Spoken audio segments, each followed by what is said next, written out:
Welcome back to the channel, guys. Yeah, it might look a little bit familiar, so will this. I think where we left off last with the whopping project car, the Century. We had the engine in here and we were trying to start it over, but it just would not go. Couldn't quite figure it out, and then eventually it sounded like it did a pretty big backfire, which rotaries aren't really supposed to be able to do, because all the timing's kind of just built into the rotor itself. So after that, it kind of sounded like it absolutely lost all compression. When I did the original rebuild, I only replaced everything that was rubber. I didn't actually replace any of the metal seals or side seals, springs, that kind of thing. So I picked up a kit for it. Also, I'm not quite confident I plugged everything in correctly to begin with. So essentially, we ripped this out already. Actually, did that about a month and a half ago. I've just been sitting around. Procrastinating. So yeah, we're gonna try to rip back into this again. Might end up painting the engine block. Let me know what color you guys think would work. Right now the irons are red, and of course the aluminum housings are kind of an aluminum silver. And the entire car itself is red. I'm gonna try to get that paint off the wheels too and take them back at least to stock. I have some silver paint to go back on them that's actually meant for wheels. But yeah, I don't think this is really, I'm going to be doing enough to this in sessions to really warrant multiple videos. So this is probably just all going to go in one video, one massive video, eventually when I have all this done and back in here and running again. Try to put some updates out on the streams as we do those on Saturdays and maybe Sundays at 10 a.m. Eastern time. But I also got some other stuff. I got new primary and secondary fuel injectors. I got new vacuum lines for everything. I'm going to get new, radiator or coolant hoses for pretty much everything as well, because they're all pretty nasty. And yeah, the first time around doing this was kind of an entirely half-assed job, so I'm going to try to whole-ass it this time, clean everything up.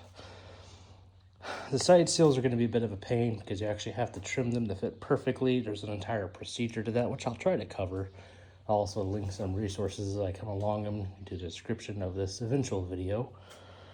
But yeah, basically we're starting back up with this fun piece of crap. Wow, I really dented the hell out of that oil filter. I think it was when I was pulling the engine out. Yeah, probably. So apparently I'm going to have to get a new one of those. Thankfully, those are cheap. I think I might try to find a new flywheel. This is definitely a lightweight one. That's like the only mechanical aftermarket modification to this entire thing. It's still the original transmission, rear differential, and engine. There's nothing new or fancy with any of the engine components. So, I don't know. We'll try to make it work. If not, I don't have to tear the whole engine apart, but I will still have to pull it out if I want to replace it. Gonna leave the Stone adapter on the block. I had the, I think I showcased this before, but I had the reservoir for all the oil for the Stone adapter mounted to the battery box rather than replacing the windshield washer, fluid reservoir, and getting that whole plate and everything. I think when I was looking at that, that was going to be, I don't remember the exact numbers, but it was going to be considerably expensive, around or more than $100. Or I found a cheap aluminum reservoir that was like $8 on Amazon, and I'm like, hey, this will hold the exact amount of fluid, and it had a little clear tube on the side that acted as a level sensor, so it would be perfect. All you had to do is pop your hood, you'd be able to see how much fluid you got left in there for oil for the premix for the Stone adapter. So, oh, the joys. It's kind of a pain in the butt to get the engine out of here. I do it in a very convoluted way because I don't have access to a lift or anything, but I still managed to get it out. Not exactly safely. Ended up drilling an extra notch into the cherry picker. But the engine only weighs, I think, less than 250 pounds, and the cherry picker is good for, what the hell is that thing good for? Let's go read this thing. Not that this is a good thing or anything anybody should ever do. This is rated for 1 ton there, 3/4 ton there, 1/2 ton there, 1/4 ton there, and then with the new hole, which extends this out, so it still uses the same hole on the picker itself, that should be 1/8 ton, which 1 ton is 2,200 pounds, so 2,200, let's put on half, 1,100, and then half of that's going to be, I don't know, yeah, quarter is half, so half of that. Jesus, my brain is dead today. This has been a long week. Started 12-hour shifts already. So yeah, 2,200, 1,100. What was that? 550, and then half of 550 is going to be 225.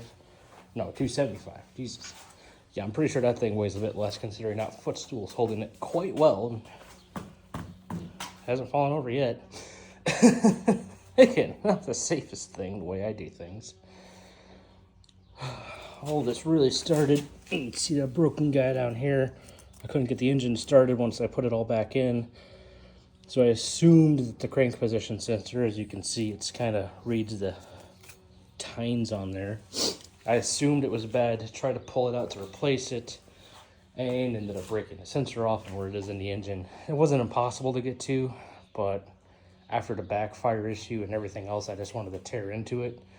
When I rebuilt it the first time, I didn't have the greatest of incomes. Still don't, but it's making more than I did before, so I went ahead and got that kit for my birthday. Greatest self-present ever, more work and a lot of money.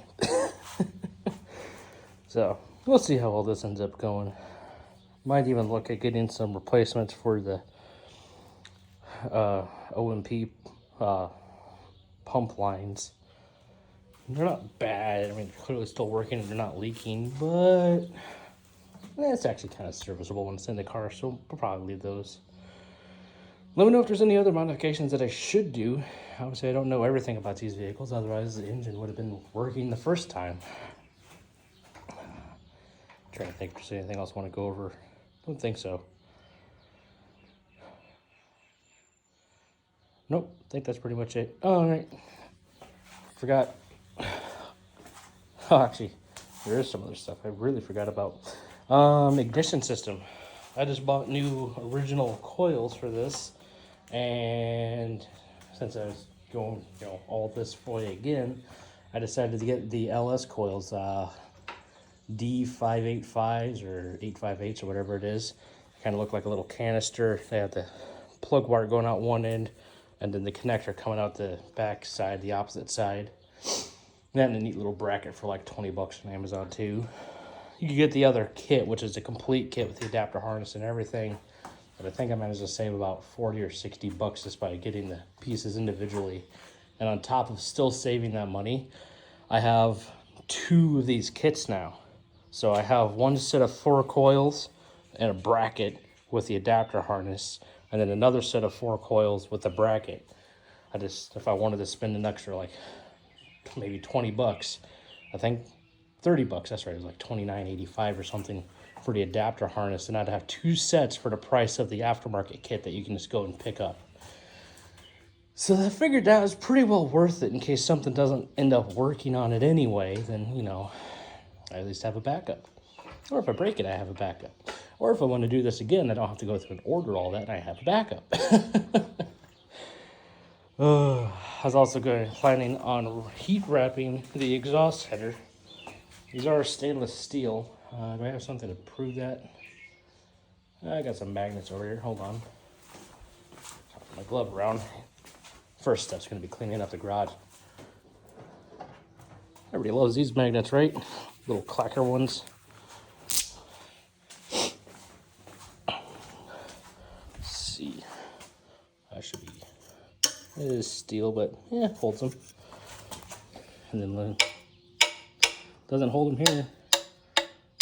You can clearly see this is partially rusting. Yeah, that's a stainless steel. What is that? Short tube headers, technically. I don't really know the classification when you identify something as short tube and long tube headers. But yeah, that'll be fun. I figure I got that titanium heat wrap rather than the, I think the other one's fiberglass and you have to get it wet and everything like that. Titanium one will probably look better. Not that you'll be able to see it when it's in the car anyway, but sorry, I got a cough. Allergies aren't that great. I figure that if it can keep any heat in the exhaust rather than radiating it, it'll do better for everything else that's going to be on this car, including where it sits in the engine bay, which there's not really anything else down there, but it'd still be nice if it wasn't getting molten hot. And then the next fun bit, which I was entertaining on my lunch break at work yesterday, is actually painting the car. Go ahead and drop the hood real quick. Be a little awkward. One moment, please.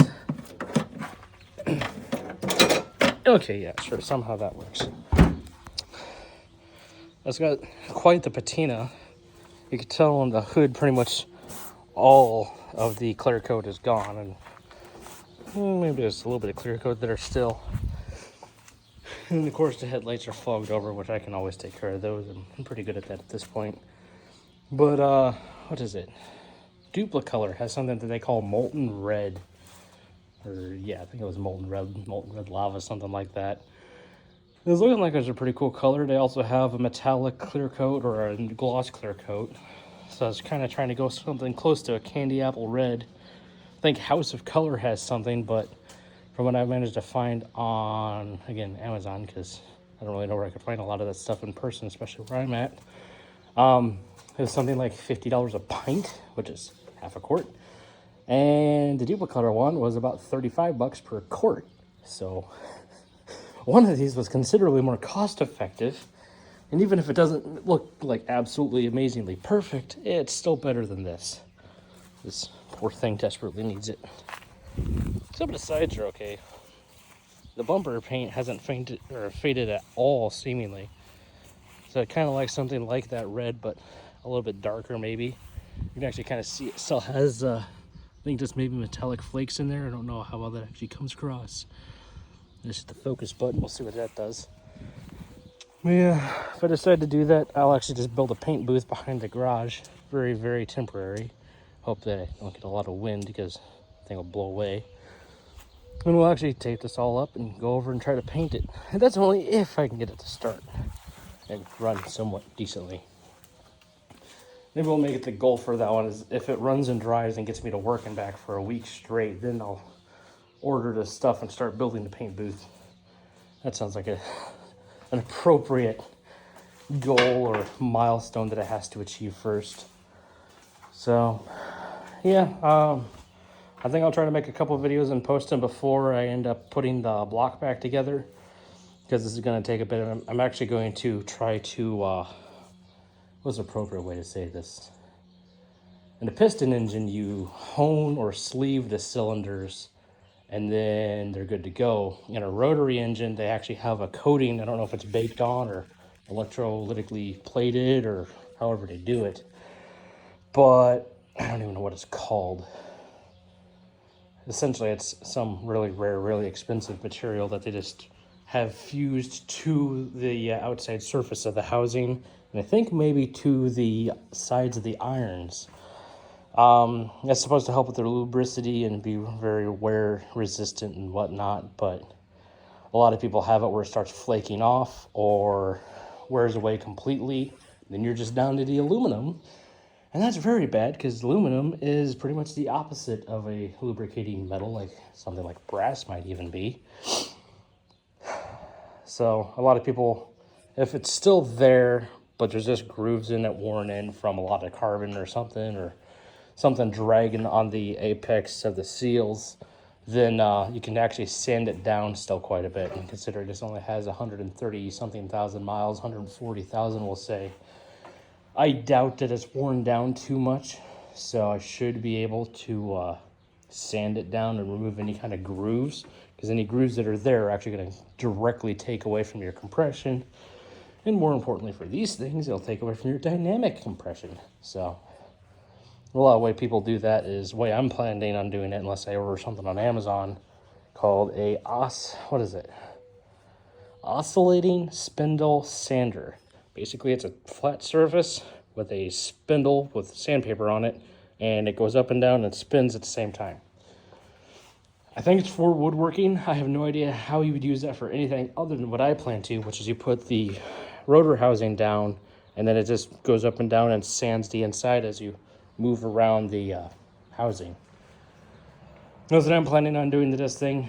Functionally, it's like doing the cylinder honing after you sand it down enough anyway. That with the sewn adapter should drastically help this maybe not be the most reliable thing on the planet, definitely not. But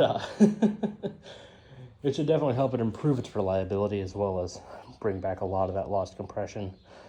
I'm actually going to get a lot of this crap off of this. Probably not today, but maybe tomorrow or the day after, because you got a 3-day weekend. Woohoo! Thank you, Memorial Day.